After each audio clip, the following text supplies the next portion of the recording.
Hi sa tanang mga YouTubers, sa tanang mga viewers aning kaning platform sa YouTube. Maayong adlaw and God bless us all, no.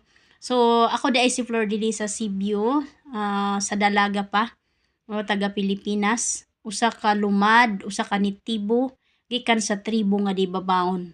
So usa ko nga magpamatuod nga ang Dios buhi ug gamhanan nga Dios o makahimo sa pag-usab sa dagan sa atong mga kinabuhi mga igsoon gikan sa pinakalisod hangtod sa kanang pinakasayon nga mga sitwasyon. So usa ko ka missionary gikan sa Pilipinas, 13 years nga nag-alagad sa Ginoo ingon nga missionary.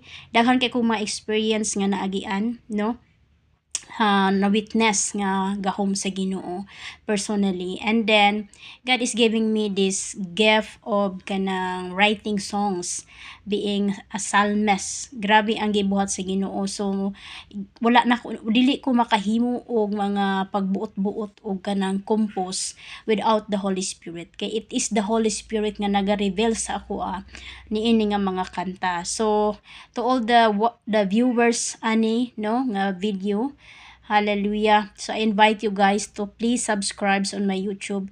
Guys, soon I will be sharing my testimony and all my story. So sa karon nga minyo nako, ang akong apelyido na is Clayton, Flor de Lisa Cebu Clayton na.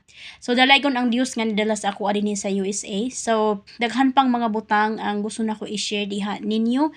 And the goal and the purpose of this YouTube channel is to bring everyone closer to God sa tanan nga nagatan-aw ani. Kay dili na ko ni mahimo kung wala ang Ginoo. It is the command sa Ginoo sa akong kinabuhi to really make my own kanang YouTube channel kay naa siya buhaton. Igsuon in this channel, no, let us experience more of the Lord, more of His presence, more of His power. Daghan pagbutang nga atong ma-encounter, no, ani nga channel. So sa tanang nagtan-aw ani, kung nakasabot kag Bisaya, to all the mga Bisaya nga YouTubers, sa tanan nga mga Tagalog out there, mga American, no, kung nagtan-aw ka ani, and I ask the Holy Spirit nga makasabot ka.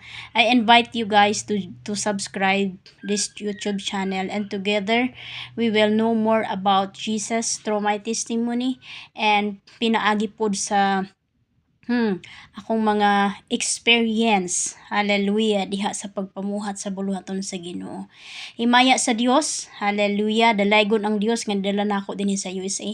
Nakabana ko Christian American nga kanhi US Navy. So dalaygon ang Dios og ang Dios magapanalangin ka natong tanan.